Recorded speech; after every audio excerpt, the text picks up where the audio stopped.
நாங்க வந்ததுக்கே உனக்கு இவ்ளோ கஷ்டமா இருக்கே. என்னையும் எங்க அம்மாவையும் ஊர்ல என்னெல்லாம் பேசுறாங்க தெரியுமா? நான் உனக்கு பொண்டாட்டியா இருக்கணும்னு தான் ஆசைப்பட்டு பழகுனேன். உன் புள்ளைய வயித்துல சுமந்துட்டு இருக்கேன். இப்போதைக்கு தேவையில்லாம பேசிட்டு இருக்க. எது இது தேவையில்லாததா? நீயா வந்து பழகுன, குழந்தைய கொடுத்த. எனக்கு என்ன, நீ பாட்டுக்கு போயிட்டேனா?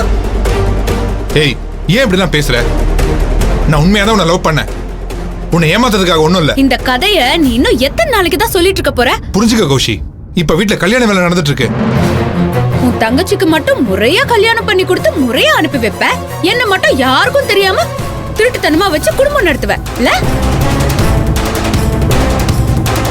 இன்னும் எத்தனை நாளைக்கு தான் நான் எப்படியா இருக்க போறேன்னு தெரியல. எப்ப கேட்டாலும் ஏதாவது ஒரு காரணத்தை சொல்லி தப்பிச்சிடுறேன். இது பாரு, இப்ப என் வயித்துல குழந்தை வளர்ந்துட்டு இருக்கு. குழந்தை பிறந்ததுக்கு அப்புறமும் இந்த இருட்டு வாழ்க்கையும் திருட்டு வாழ்க்கையும் தான் நான் வாழணுமா? அதான் என் தலையில எழுதியிருக்கா?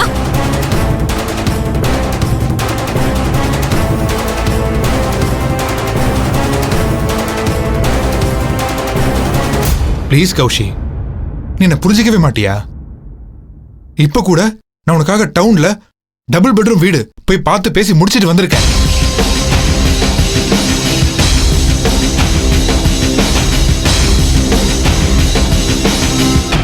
நீ என்னடான்னா கொஞ்சம் கூட யோசிக்காம பேசிட்டு இருக்க.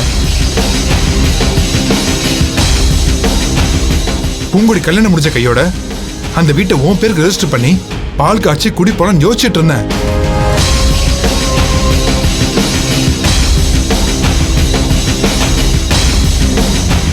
ஆனா நீ எப்ப பார்த்தாலும் என்னை சந்தேகப்பட்டுட்டு தான் இருக்க.